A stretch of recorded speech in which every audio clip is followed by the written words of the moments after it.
కుట్రలు కుతంత్రాలు పన్ని అసత్యపు ప్రచారాలతో లేనిపోని అపోహలు సృష్టించి అబాండాలు వేసి ప్రలోభాలు చెప్పి మరి ఓట్లు వేయించుకున్నారు. బడుగు బలహీన వర్గాలు రైతులు ఇప్పుడు ఆలోచన చేస్తూ ఉన్నారు. బలహీన వర్గాల వాళ్ళకు ఏ పార్టీ అండగా ఉంది, ఇన్ని స్కీమ్స్ ఎక్కడ ఎవరైంది ఈ దేశంలో ఎవరైనా చేసిందా? మేధావులందరూ ఇప్పుడు ఆలోచన చేస్తూ ఉన్నారు. ఆలోచన చేయని వాళ్ళు కూడా ఇవాళ ఆలోచన చేయాలని చెప్పి మేము అడుగుతా ఉన్నాం. బహుజన నాయకత్వాన్ని టార్గెట్గా చేసుకొని ఈ రాష్ట్రంలో బహుజన నాయకులు ఎక్కడెక్కడ ఉన్నారు, వాళ్ళని ఎట్లా టార్గెట్ చేసుకొని వాళ్ళని ఎట్లా రాజకీయ అంతం చేయాలనేటువంటి కుట్రలు గత ఎలక్షన్లో చేసిన కుట్రలు ఇప్పుడు బహిర్గతం అవుతూ ఉన్నాయి. వారినే బహుజన నాయకత్వాన్నే టార్గెట్గా చేసి వాళ్ళని ఓడించాలి, ఎట్టి పరిస్థితుల్లో ఓడించి వాళ్ళ కళ్ళతో వాళ్ళ చేతులతోనే వాళ్ళ కళ్ళు పొడిచి వాళ్ళ చేతులతోనే వాళ్ళతోనే అసత్య ప్రచారాలు చేసి మరి వీళ్ళు రాజకీయంగా ఎదిగితే ముందే ఆ పార్టీ బహుజనులకు అండగా ఉంది, ఇలాంటి నాయకులు ఎదిగితే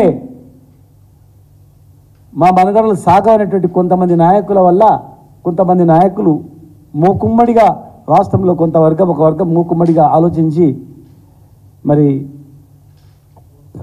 గత ఎలక్షన్లో చేసినటువంటి కుట్రలు ఇప్పుడిప్పుడే బహిర్గతం అవుతా ఉన్నాయి. 3 నెలల్లో ఎంతమంది బహుజనులమైన దాడులు జరుగుతూ ఉన్నాయి, బహుజన నాయకులమైన దాడులు జరుగుతూ ఉన్నాయి. సోషల్ మీడియా ద్వారా, పోలీసుల ద్వారా, నాయకుల ద్వారా ఎన్నో రకాలుగా అవమానపరుస్తూ భయభ్రాంతులకు గురి చేస్తూ భయపెడుతూ ఈరోజు జరుగుతూ ఉంది. కేసీఆర్ మాత్రమే తెలంగాణ పుట్టుకనే డాక్టర్ బాబాసాహెబ్ అంబేద్కర్ ఆర్టికల్ 3లో తెలంగాణ రాష్ట్రం ఏర్పాటు కావాలని చెప్పినందుకే దాన్ని ఎజెండాగా తీసుకొని ఇలా మా నాయకుడు ఉద్యమాన్ని నడిపించిండు, రాష్ట్రాన్ని తెచ్చిండు. తెచ్చిన రాష్ట్రంలో లోతుగా విశ్లేషిస్తే పేద రైతుల నుంచి మొదలుకుంటే ఈ దేశంలో అత్యంత పీడిత వర్గాలైనటువంటి ఈ వర్గాలు ఆర్థికంగా సామాజికంగా ఎదగాలి, రాజకీయంగా ఎదగాలని చెప్పి ఎన్నో రిజర్వేషన్ మార్కెట్ యార్డ్ నుంచి మొదలుకుంటే నామినేటెడ్ పోస్టుల నుంచి మొదలుకుంటే ఎన్నో రిజర్వేషన్లు కల్పించి రాజకీయ భవిష్యత్ political power is master key అనేటువంటి అంబేద్కర్ సూచనల ప్రకారం మరి ఆ పొలిటికల్ కీ వైపు నడిపించిందే బీఆర్ఎస్ పార్టీ, కేసీఆర్ గారు. మరి ఈరోజు మీరందరూ రాజకీయ పరిస్థితులు మీరు చూస్తూ ఉన్నారు, రాజకీయ నాయకుల పరిస్థితి మీరు చూస్తూ ఉన్నారు. మా పార్టీలో లబ్ధి పొందినటువంటి వాళ్ళ పరిస్థితులు మీకు తెలుసు. మీడియాకు మిమ్మల్ని కన్నుగప్పి ఎవరేం చేయలేరు. వాస్తవాలు నిజమైనటువంటి మీడియా ప్రతినిధులకు తెలుసు. మేము మీడియా అని చెప్పుకునేటువంటి కొంతమంది సోషల్ మీడియాలో గురించి మాట్లాడరు, అందులో కూడా మంచి వాళ్ళు ఉన్నారు. సోషల్ మీడియాలో కూడా నీతి నిజాయితీతో జర్నలిజాన్ని నమ్ముకొని ఒక మంచి సందేశాన్ని ఇచ్చేటువంటి వాళ్ళు కూడా ఉన్నారు. కానీ కొంతమంది ఆ ముసుగులో చేరినటువంటి వాళ్ళు కూడా ఉన్నారు. దాన్ని ఛేదించేది మరి జర్నలిస్టులే. ఎందుకంటే నేను కూడా ఒక జర్నలిస్ట్గా పనిచేసిన, ఒక ఎడిటర్గా పనిచేసిన, ఒక పత్రికకు జర్నలిజం చదివిన ఉస్మానియాలో, ఒక జర్నలిజం విద్యార్థిగా, తెలంగాణ ఉద్యమ నాయకుడిగా, తెలంగాణ ఉద్యమ నాయకుడి కొడుకుగా, మరి ఎమ్మెల్యేగా, మంత్రిగా పనిచేసినటువంటి అనుభవం నేనుగా, అన్ని కులాల్లోని పేద వర్గాలని నడిపేది కడుపులో పెట్టుకుంది కేసీఆర్ గారు ఒక్కటే.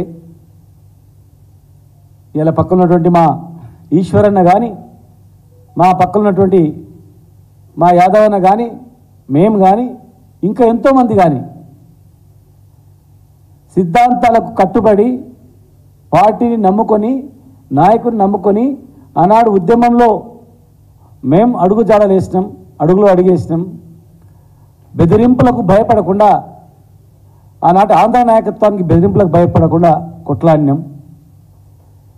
మరి ఈరోజు కూడా తెలంగాణ తెచ్చుకున్న తర్వాత కూడా ఆ రోజు ఎవరైతే అవమానాలు చేసిండ్రో, ఆ రోజు ఏదైతే మీడియా అసత్య ప్రచారం చేసిండ్రో, ఇంకా కొంతమంది అక్కడక్కడ అదే ముసుగులో ఉన్నటువంటి వాళ్ళు ఎన్ని రకాలుగా తెలంగాణ నాయకులను, తెలంగాణ నాయకత్వాన్ని, తెలంగాణ రాష్ట్రాన్ని విచ్ఛిన్నం చేయడానికి, ఎదుగుతున్నటువంటి తెలంగాణను ఓరవలేక దీన్ని చిన్నభిన్నం చేయడానికి ఎంతమంది ప్రయత్నం చేస్తుండ్రో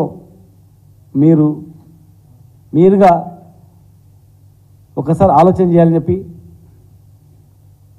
ఈరోజు కవిత గారి అరెస్ట్ కూడా మేము ఖండిస్తూ ఉన్నాం. ఎందుకంటే దేశంలో ఇంకా చాలా ఉన్నాయి. లక్షల కోట్లు మింగినటువంటి వాళ్ళు, విదేశాల్లో పోయి హాయిగా ఉన్నటువంటి వాళ్ళు, బ్యాంకులు ఎగ్గొట్టి లక్షల కోట్లు తీసుకొని పోయినటువంటి వాళ్ళకు మరి ఎంతోమంది ఉన్నారు. ఇక్కడ కేసీఆర్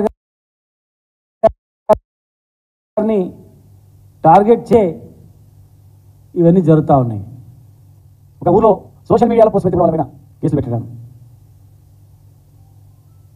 తప్పును ప్రశ్నిస్తే కూడా దాని మీద కేసులు పెట్టడం,